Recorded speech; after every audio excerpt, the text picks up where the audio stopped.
Hello বন্ধুরা, good morning. Welcome back to my channel. কেমন আছো তোমরা সবাই? আশা করছি তোমরা সবাই খুব ভালো আছো। আর আমি মোটামুটি আছি। তো দেখো, আজকে তোমাদেরকে সাথে নিয়ে ভিডিওটা একদম রান্নাঘর থেকে স্টার্ট করছি। আশা করি তোমাদের ভালো লাগবে। তো দেখো বন্ধুরা, এই যে সবার আগে আজকে চলে এসেছি, সমস্ত বাসি কাজ সেরে রান্নাঘরে চলে এসেছি। তো রান্নাঘরে এসেছি, আর তাছাড়া আমার মনটাও সেরকম ভালো নেই বন্ধুরা। কারণ যে কাজটার জন্য গেছিলাম ওই কাজটা তো হয়নি। আর এক জায়গায় চেষ্টা করেছি কাজের জন্যে, কিন্তু ওখানে যে কাজের কথাটা বলছে না, ওটা কি বলো তো, অনেকটা মানে সময়, আর আমি অত সময় তো যেতে পারবো না। আর তাছাড়া গাড়ি ভাড়া অনেক টাকা চলে যাচ্ছে। এই জন্য বন্ধুরা আমি আর কথা না বলেই চলে আসলাম। তারপরে নাগেরবাজার একটা সেন্টার আছে, ওখানে গেছিলাম। ওখানে গিয়ে কথা বললাম, কিন্তু সেখানেও কিছু হলো না। তো দেখো, সকালবেলা আজকে রুটি করেছি, আর এই যে বেগুন পোড়া দিয়েছি। তো মেয়েকে খেতে দিলাম। আর এখনও রান্না করিনি, এই যে বাসন টাসন গুছিয়ে নেব। আর আমার মা এসেছিল, তো মা এসে কটা মানে অল্প কটা মাছ দিয়ে গেছে, ট্যাংরা মাছ ভাজা দিয়ে গেছে। তো ওটা রেখে দিয়েছি, কালকে করব। আর আজকে আর সেরকম কিছু করব না। আজকে এমনি সবজি করব, আর কয়েকটা ছোট মাছ আছে, তো দেখি কি করি। নাহলে আলুর কোনো সবজি করে নেব। মা মেয়ে তো দুজনে খাই। আর এ দেখো, এখানে বাসন কোসনগুলো নিয়ে নিয়েছি সব। সকালের আর কি যা যা কাজ ছিল সব করে নিয়েছি। নেয়ার পরে, আর বন্ধুরা জানো তো, মন যদি ভালো না থাকে কোনো কিছুই ভালো লাগে না। কাজ করি যাই করি, মনের মধ্যে যেন একটা টেনশন সবসময় কাজ করছে। মাথার মধ্যে একটা সবসময় টেনশন ঘুরঘুর করছে, যে আমি কি করব, কি করব। আসলে জানুয়ারি মাস পড়ে গেল, নতুন বছর পড়ে গেল, কিন্তু নতুন বছর আমাদের জন্য কি দুঃস্বপ্ন নিয়ে এসছে জানি না। মেয়েকে নিয়ে আমি শুধু হাসি মুখে তোমাদের সাথে বন্ধুরা কথা বলি, কিন্তু আমার মনের মধ্যে যে দুঃখ সেটা একমাত্র আমিই জানি। আর এখন তোমরা আমার ফ্যামিলি, তাই তোমাদের সাথে একটু একটু করে শেয়ার করি গো। আসলে মনটা এতটাই খারাপ যে কাকে বলবো, কেউ তো নেই। আর মা বাবা, বয়স্ক মা বাবা, তারা আলাদা ভাড়া থাকে, তাদেরকে কতটুকুই বা বলতে পারি বলো। তো যাই হোক, ঘরে গোপাল সোনাকে তো সকালবেলা বাসন টাসন মেজে স্নান করিয়েছি। ফুল টুল রয়েছে, এখনও পুজো দিইনি, দেবো। ভাবছি আজকে অল্প একটু রান্না করব। তো বেশি কিছু তো রান্না নেই, তো রান্নাটা করে তারপরে ভাবছি স্নান করে পুজো দিয়ে নেব। আর বললাম না, ওই যে টেনশন ঘুরছে, তো ভালো লাগে। জানো তো বন্ধুরা, আমি একটা কথা বলি তোমাদের আজকে। আচ্ছা বলো তো, আমরা মেয়েরা সব পারি ঠিকই, সমস্ত কিছু সামলাতে পারি, ঘর সংসার বাইরের কাজ সবই সামলাই, কিন্তু বলো, শ্বশুরবাড়ি কি কোনোদিন করেও নাম পেয়েছো? পাওনি। আমি তো আজকে ১৩টা বছর বয়স থেকে এত কিছু করে গেলাম গো, কিন্তু নাম তো কোনোদিন পাইনি। আর নাম কেনার জন্য কিন্তু করিনি কাজগুলো। আমি করেছি যে আমার দায়িত্ব, আমি শ্বশুরবাড়িতে মা বাবা বিয়ে দিয়েছে, দায়িত্ব মনে করে গেছি, কিন্তু তারা কিন্তু একদম ভাবেনি। সমানে আমার উপরে, আমার বাচ্চাটার উপরে অত্যাচার করে গেছে, আমার সেই ছোট বাচ্চাটার উপরে। তো কি করব বলো? আর এই আমার সংসারে একটু একটু করে আমি এখন জিনিস করেছি, কিছু কিছু করে। এই সেলাইয়ের কাজ করে, আগে তো সেলাইয়ের কাজ অনেক করতাম, এখন তো করতে পারি না। এখন যতটুকু পারি ওই স্কুলের বাচ্চাদের দিয়ে আসি, নিয়ে আসি, এই একটা আলাদা ওখানে টাকা পাই। এটা দিয়ে মাসের লোন আছে, ওগুলো চালাই। তারপরে সংসার তো চলে কোনো রকমে, তাই না বলো? তো দেখো, রান্না করে তোমাদের সাথে কথা বলতে বলতে রান্নাটা করে গ্যাস মুছে বাসনগুলো মেজে নিলাম। চলে যাব পুজো দিতে বন্ধুরা। এই দেখো, গ্যাসটা মুছে নিয়েছি, নিয়ে চলে যাই। তারপরে সকালে রুটি করেছি, কিন্তু খাওয়ার না ইচ্ছাটা নেই। দেখো, মন মেজাজ ভালো না থাকলে কি ইচ্ছা করে খেতে? কিছুই ভালো লাগে না। এই যে হাঁড়িতে জল ভরে রেখেছি, আর ছোট একটা গামলায় করে অল্প করে ভাত করেছি। যেহেতু আমাদের খাওয়াটা খুবই কম, আর খেতে একদমই ইচ্ছা করছে না আজকে। ভালো লাগছে না কিছু। কি করব, কি করব ভাবছি। এখানে দুধ নিয়ে এসেছিলাম, মেয়েটার শরীরটা খুব একটা ভালো না। তো ভাবছি মেয়েটাকে দুধ দেবো খেতে। তো দুধ নিয়ে এসেছি ১ প্যাকেট। আরেকটা কি বলো তো বন্ধুরা, সংসারে জানো তো একটু একটু করে কাজ করি, আর আমার সারা শরীরটা মনে হয় অবশ হয়ে যাচ্ছে। আসলে কাজ করতে করতে দিন শেষ হয়ে যায়। তো দেখো বন্ধুরা, শুভ সন্ধ্যা। আর এখন কিন্তু আমি একদম সমস্ত কাজ সেরে সন্ধ্যা দিয়ে, এই দেখো সন্ধ্যা দিয়েছি, দেয়া হয়ে গেছে। ধুনো টুনো সব কিছু দেওয়া হয়ে গেছে। ধূপকাঠিও জ্বেলে দিয়েছি। ধুনোটা চারিদিকে দেখিয়ে দেবো। তো মনটা আমার একদম ভালো নেই। সারাটা দিন আজকে এরকমই কাটছে। তাই একটু পর পর তোমাদের সাথে কথা বলি। আর মেয়ে জিজ্ঞাসা করে মাম্মাম কি হয়েছে, ও জানে সবই বোঝে, তারপরেও ও তো মেয়ে না, ও তো বোঝে মার কষ্টটা। তো দেখো সন্ধ্যা টন্ধ্যা দিয়ে আসলাম, দিয়ে এসে ভাবলাম তোমাদের সাথে একটু আবার কথা বলি। তারপরে ভিডিওর ভয়েসটাও বন্ধুরা দিচ্ছি না, একদম মানে ইচ্ছা যেন করছে না, এরকম ব্যাপার। মনটা ভালো না থাকলে কোনো কিছুই ভালো লাগে না। তো কি করব, হাজব্যান্ডের কে বলেছি, মানে বলেছি বলতে ও যে নাম্বারটা দিয়েছিল ওই নাম্বারে ফোন করেছি, রং নাম্বার বলছে, তো আর একটা নাম্বার ছিল ওটাতে ফোন করলাম, ধরেছে। ধরে তো বলেছে আমি কিছু করব না, কিছু দিতে পারবো না। তো ওটা তো আশা করে কোনো লাভ নেই আমার, মানে আশা মানে ওটা আমার নিরাশই করবে সব সময়। এতগুলো বছর যা করে এসছে তাই করবে, কি করব। তো মেয়েকে বললাম তুই তোর মতন পড়া কর, আমি দেখছি কতটা কি করতে পারি। আর যেদিকে যাচ্ছি বন্ধুরা খালি দুঃস্বপ্ন ভেসে আসছে। আর বাড়িতে মেয়েকে যে একা রেখে যাব, ওই একটা টেনশান।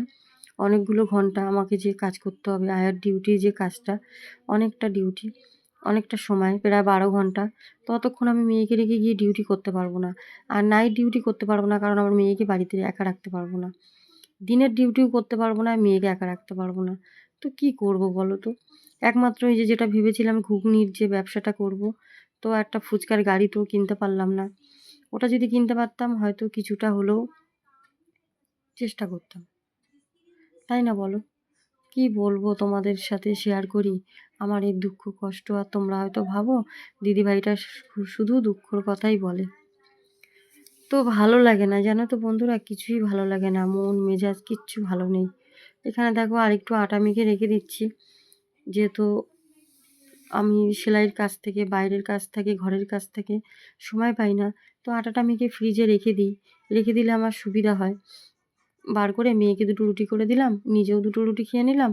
আর এই যে আমাদের এখানে কুকুরটা আছে রাস্তায়, ওদের সকালে একটা রাতে একটা দিই, সকালে একটা দিই রাতে একটা দিই। তারপরে তো পাখিগুলো আসে, আমরা যদি খাই ওদেরকে যদি না দিই ওদেরকে কে দেবে বলো? এটা ভেবে ওদের জন্য 2টো রুটি করে রাখি। তো মেয়ে বলছে মাম্মাম তুমি তো সবসময় সবার জন্য চিন্তা করো, কিন্তু তোমার কথা কেউ ভাবে না। তো আমি বলছি আমার জীবনটা নিয়ে আমি আর চিন্তা করি না রে, শুধু তোর জন্যই ভাবি, যে তুই কি করে তোর পড়াশোনাটা কমপ্লিট করতে পারবি ওটাই ভাবি। আর কোথায় একটা টিচার পাবো ওটা তো আছে। আর এই সময় না মাঝখান থেকে কেউ নিতেও চায় না পড়াতে, তারপরেও আমি চেষ্টা করে যাচ্ছি। ফিজটার জন্য বেশি টেনশন হচ্ছে। তো দেখো বন্ধুরা চলে আসলাম এখানে, ভাবছি একটু আলুর তরকারি করে নিই। রুটিটা তো করবো, তো একটু আলুর তরকারি করবো রাতে, আর কিছু করব না। এটাই যদি একটু থেকে যায় সকালে মেয়েকে দিয়ে দেবো খেতে। কেন বেশি তো একবারে রান্না করি না, এই জন্যে। আর এখানে দেখো ডাল রেখেছিলাম, ভেবেছিলাম মটর ডাল করব, কিন্তু করিনি। মটর ডালটা আবার রেখেই দেবো ফ্রিজে, কালকে করব। তো আলুর তরকারিটা একটু করে নিই। আর এখানে মশলাটাও পেস্ট করে রেখে দিই। তারপরে এইখানে যে আলুর তরকারিটা করবো একটু মশলা দিয়ে করি আজকে হালকা, কেন সবসময় তো নিরামিষই করি। ভালো লাগছে না, বললাম না আজকে কিছুই খেতে ইচ্ছে করছে না, মন মেজাজেও ভালো নেই। বারবার হয়তো বলছি, তোমরা হয়তো ভাববে দিদিভাই বারবার বলছে একই কথা। না গো, আমার যে কষ্টটা হচ্ছে না সেটা আমি মানে আমার বুকটা চিরে যদি কাউকে দেখাতে পারতাম না, ওটাই মনে হয় ভালো হতো। কিন্তু আমার কষ্টটা আমি কাউকেই বুঝাতে পারছি না গো। তাই তোমাদের সাথে একটু একটু বলি, যাতে মনটা একটু শান্তির চেষ্টা করি আমি, যে মনটা যাতে একটু খুশি রাখার। কি করব বন্ধুরা বলো, দুঃখ কষ্টর তো শেষ নেই। তো দেখো গ্যাসটা সেখানে মুছে একবারে রান্নাবান্না সেরে তারপরে গ্যাসটা মুছে খেয়ে দিয়ে শুয়ে পড়বো। আর এই যে সারাদিনে যে 3টে 4টে নাইটি চেঞ্জ করি, এগুলো আবার কাচা থাকে সকালে। আর আমি যেহেতু বারবার ড্রেসটা আমাকে চেঞ্জ করতে হয়, কারণ আমি সকালে গোপালকে দিতে হয়। তো এই দেখো এখানে কাচা ধোয়া হয়েছিল, সেগুলোই যে মেলে দিয়েছি, অনেকগুলো কেচেছিলাম, ওগুলো হালকা হালকা একটু আছে। যাই হোক, আর ওই যে শুভ সন্ধ্যা বললাম বন্ধুরা, ওটা একটু আগের ভিডিও ছিল, তাই এর সাথে অ্যাড করেছি, কিছু মনে করো না তোমরা। পরের দিনের ভিডিও, এই যে পুজো টুজো দিয়ে চলে এসেছি রান্না করতে। আসলে ভিডিওটা না কি যেন জড়া খিচুড়ি পেকে যাচ্ছে, যেহেতু ভিডিওটা একটু একটু করে করা ছিল, তো দেয়া হয়নি, তাই এই যে দিচ্ছি। আর আমার সব ঠাকুরকে পুজো দেওয়া হয়ে গেছে। ওটা আগের দিনের সন্ধ্যাবেলার ভিডিও ছিল, সকালের ছিল, আবার এই আজকে সকালের ভিডিও। মানে এই করেই আমার দিন, আর ভিডিওটাও ঠিক তাই। তোমরা হয়তো মাথা মুন্ডু আজকের ভিডিওটা কিছুই বুঝবে না বন্ধুরা। এই দেখো, এই যে চলে এসেছি পরের দিনের সকালে রান্না করতে। তো এই যে বললাম না, মা ট্যাংরা মাছ দিয়েছিল, তো ওই ট্যাংরা মাছটা রান্না করব। আর এখানে একটা শাক ভাজা করছি, ওই যে বেতো শাক বলে না, ওই বেতো শাকটা একটু বেগুন নিয়েছি ছোট ছোট, দিয়ে বেতো শাকটা ভাজা করব। বেতো শাক, কয়েকটা লাল শাক, সব শাক একসাথেই ছিল, মা দিয়েছিল বাজারটা, তো ওই জন্য অল্প অল্প। তারপরে নিজে যেটুকু ইনকাম করি, সংসার, মেয়ের পড়াশোনা, লোন, এগুলো চালাতেই দিন শেষ হয়ে যায়, মানে টাকা শেষ হয়ে যায়। আর একটা টাকাও হাতে থাকে না। কত সময় আছে আমি হেঁটে আসি, গাড়ি ভাড়া থাকে না। তো এইভাবে তো দিন কাটছে বন্ধুরা। জানি না মা সন্তোষী মা আমার আর কত পরীক্ষা নেবে। পরীক্ষা তো নিয়েই যাচ্ছে নিয়েই যাচ্ছে। 2024টা গেল, 2025 পড়লো, তারপর 26 পড়বে। একটা করে বছর চলে যাবে, দিন শেষ হয়ে যাবে, কিন্তু বন্ধুরা আমার যে কষ্ট, কথাগুলো থেকে যাবে, কষ্টটাই মনে হয় থেকে যাবে। তো যাই হোক, অনেক কথা বললাম। তোমাদের সাথে বললে যেহেতু আমার একটু ভালো লাগে, তাই তোমাদের সাথে কথা বলি। তোমরা আমাকে একটু কমেন্ট করো। তোমাদের কমেন্টগুলো যখন পড়ি না, মনটা এতটা ভালো লাগে, অনেকটা মোটিভেট করে আমার, এই জন্যে। আর একজন দাদাভাই আমাকে বলেছে, আমার এই ভিডিওটাতে আমাকে নতুন বউ লাগছিল। আমার মেয়ে বলে সবসময়।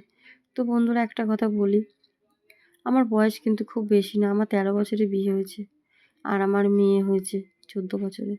তো আমার মেয়ে এখন এইচএস দিয়ে নিটের জন্য প্রিপারেশন নিচ্ছে। তা তোমরা আইডিয়া করে নিও আমার বয়স কত হতে পারে। শুনেছি মেয়েদের বয়স বলতে নেই, ছেলেদের মায়না বলতে নেই। জানি না কী কারণে, মানে সেই ছোটোর থেকে শুনে আসছি তো, দাদু, ঠাকুমা, দিদিমা, তাই আমি বললাম না আর কিছু। কিন্তু দেখো, বয়স লুকিয়েও কোনো লাভ নেই। বয়স লুকালে আমার বয়সটা কমেও যাবে না, আর বয়স আমার মানে বেড়ে যাবে, কমে কিন্তু যাবে না। ছোট তো আর হয়ে যাব না, বড়ই হয়ে যাব না। তো যাই হোক, শাক ভাজাটা হয়ে গেছে। তারপরে আবার এই যে একটু নাইটি চেঞ্জ করব, দুপুরবেলা রান্না করলাম। বললাম না আগের ভিডিওগুলো, এই যে কী যে জড়া খিচুড়ি পেকে গেছে ভিডিওটা, একটু একটু করে করা ছিল, তাই তোমাদের সাথে শেয়ার করছি। তো বন্ধুরা তোমরা একটু কষ্ট করে আমার ভিডিওটা দেখো, আর একটু কমেন্ট করো। তোমাদের একটা কমেন্টে আমার অনেকটা মোটিভেট করে, অনেকটা আমার মানে আরও ইচ্ছা জেগে যায় যে না, আমার বন্ধুরা তো আমার জন্য অপেক্ষা করছে, আমার ফ্যামিলি আছে। আমার এই ফ্যামিলি আমাকে সুখ দেয়নি তো কী হয়েছে, আমার এইখানে যে ফ্যামিলি আছে এটাই তো আমার নিজের। তোমাদেরকে আমি একদম আমার নিজের বলি, আমার সন্তোষীমা দিব্যি দিয়ে বলছি বন্ধুরা, তোমরা আমার কাছে অনেক নিজের। আর তোমাদেরকে আমি সত্যি খুব ভালোবাসি। তোমাদের কমেন্টগুলো পড়ে আমার মনটা ভরে যায়। তো যাই হোক, তোমরা সবাই আমাকে আশীর্বাদ করো, আমার মেয়েকে আশীর্বাদ করো, আমি যেন একটা ভালো টিচার পেয়ে যাই। আর এই যে ফিসটা কীভাবে যে করব জানি না। তো দেখো বন্ধুরা, এই যে সন্ধ্যা হয়ে গেছে, সন্ধ্যা দিতে চলে এসেছি, শুভ সন্ধ্যা সবার। আর এই যে ধুনো দিয়ে দিচ্ছি। তারপরে রাতে আর আজকে কিছু রান্না করব না ভাবছি, যা আছে ওটাই মা মেয়ে দুজনের হয়ে যাবে খাওয়া, আর কোনো ঝামেলা নেই। একটু রান্না, রুটিও ছিল, ওই যে যাব রাস্তায় আবার একটু কুকুরকে রুটি দিতে যাব, ধুনোটা দিয়ে চারিদিকে। ধুনোটা না দিলে না আমার মনটা ভালো লাগে না, তাই দিয়ে দিই। তো সন্ধ্যা টন্ধা দিয়ে বন্ধুরা চলে আসলাম। দেখো, এই যে দিয়ে এসে এই যে আমার সব ঠাকুর খাচ্ছে দেখো, এটা কিন্তু পরের দিনের, এই যে বললাম না। আর এই যে, তো বন্ধুরা আজকে ভিডিওটা আর বড় করব না, এমনিতেই অনেকটা বড় হয়ে গেছে, মনটাও ভালো না। তা তোমরা একটু প্রার্থনা করো যেন আমার এই দুঃখ কষ্টটা শেষ হয়ে যায়। আর এখানে একটু গরম জল করেছি, আমার ওই দাদাভাই বলেছে যে একটু গরম জল করে আর কি গার্গেল করতে। তা হ্যাঁ দাদাভাই, আমি তোমার কথাটা শুনেছি। এই যে গরম জল বসিয়েছি, একটু গার্গেল করব। গলাটা অবস্থাটা খুবই খারাপ, টনসিলটা ফুলে গেছে আবার। আসলে একটু রেস্ট নিতে পারছি না, আর আমি ডাক্তার দেখাতে পারছি না, ওষুধ খেতে পারছি না আর কি। মেয়ের টেনশানে, মেয়ে বই কিনতে পারছি না, মেয়ের ফিসের ব্যবস্থা করতে পারছি না, নিজের জন্য কী করে ডাক্তার দেখাবো। এই দেখো গরম জল বসিয়েছি, আর এই যে গার্গেল করব, করে তারপরে শুয়ে পড়ব। আর রাতে তো ওই যে বললাম রুটি আছে, তারপরে শুয়ে পড়ব। তো তো গার্গল করব, দাঁত ব্রাশ করব, করে শুয়ে পড়ব। তো বন্ধুরা, আজকের ভিডিওটা তোমাদের যদি ভালো লাগে একটা লাইক দিও, কমেন্ট করো, শেয়ার করো, সাবস্ক্রাইব করো। যারা নতুন হয়ে থাকো সাবস্ক্রাইব করো, কমেন্ট করো, আর প্রচুর প্রচুর শেয়ার করো তোমরা একটু আমার ভিডিওটা।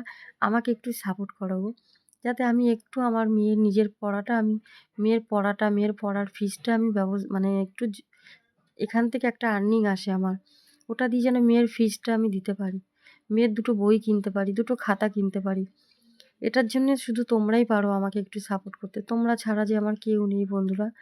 তোমরা আমাকে একটু সাপোর্ট করো প্লিজ, আর একটা করে লাইক দিয়ে দিও। তো গুড নাইট, তোমরা সবাই ভালো থেকো, তোমাদের পরিবারকে নিয়ে সুস্থ থেকো। কাল দেখা হচ্ছে নতুন কোনো ব্লগের সাথে ঠিক দুপুর 2টায়।